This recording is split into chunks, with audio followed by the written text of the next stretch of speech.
Welcome back to our channel Echoes of Reality, where we bring you the most unbelievable, emotional and shocking real-life inspired stories that will keep you hooked till the very end. If you haven't subscribed yet, make sure to do so, because today's story is one you will never forget. It was a warm evening at the private terminal of Atlanta's airport, a place where money whispered in the polished marble floors, where chauffeurs opened doors for executives and celebrities, and where the low hum of jet engines announced another wealthy traveler about to vanish into the sky.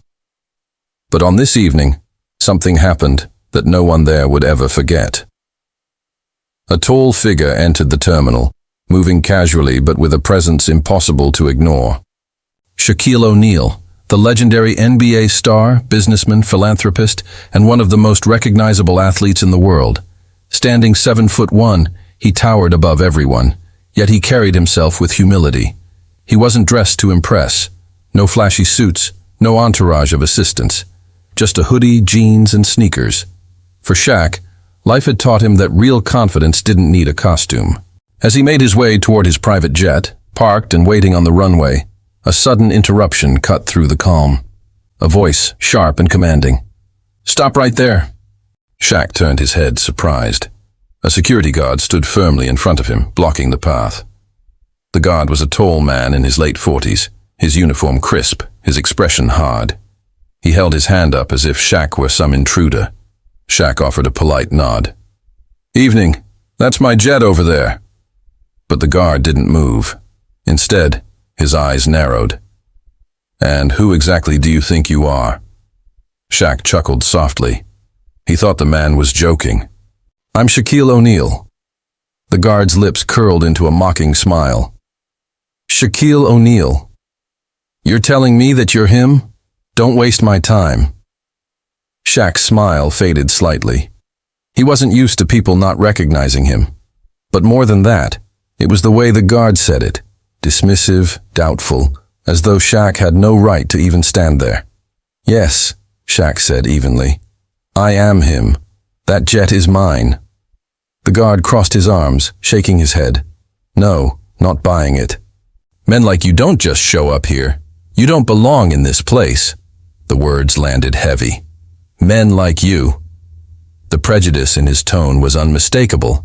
Shaq had heard it before, earlier in life, long before fame had made his face known around the globe. Even now, decades later, standing as one of the most successful athletes and businessmen alive, here it was again. Shaq inhaled slowly. He could feel eyes turning toward them. A few staff members whispered. A few travelers pulled out their phones, some already recording. People knew who he was. Many of them couldn't believe the scene unfolding. Shaq kept his calm. "Look," he said, his deep voice steady. "Call the pilot or the ground crew. They'll confirm it." But the guard sneered. "No need. I know when someone doesn't belong. The real Shaquille O'Neal wouldn't dress like this. He'd have assistants, bodyguards, photographers. Not some guy in a hoodie trying to sneak onto a plane." The arrogance cut through the air. The crowd stirred, whispers louder now. Some people were angry, some shocked, others just curious to see how it would play out. Shaq tilted his head, studying the man. He had choices. He could explode, demand respect, use his fame as a weapon. But he didn't. Instead, he asked quietly, "Do you really believe I don't belong here?" The guard leaned in, his eyes cold. "That's exactly what I believe. And I'll make sure you don't take another step." Gasps rippled through the terminal. Cameras zoomed in. The tension was heavy, but Shaq's composure remained unshaken. He wasn't just thinking about himself now. He was thinking about everyone watching, everyone who had faced the same ugly doubt because of how they looked, where they came from, or what someone assumed about them. Shaq straightened, his full height casting a shadow over the guard. "You don't think I belong here," he said softly. "But let me tell you something. I've worked my whole life to be where I am. I grew up with nothing. I fought through struggle, pain, and doubt, and I proved myself on the world's biggest stage. Millions of people know my name, but even if they didn't, I would still belong, because nobody decides my worth but me." The guard scoffed. "Nice speech, but it doesn't change the fact you're not getting on that jet." At that moment, the pilot stepped out from the jet, walking briskly toward them. "Shaq," he called, smiling wide. "Sorry to keep you waiting. We're all set for departure." The crowd erupted. The guard froze, his face paling as reality hit him. The man he had mocked, the man he had doubted, was exactly who he said he was. Shaq turned to look at the guard. He could have humiliated him. He could have demanded an apology in front of everyone.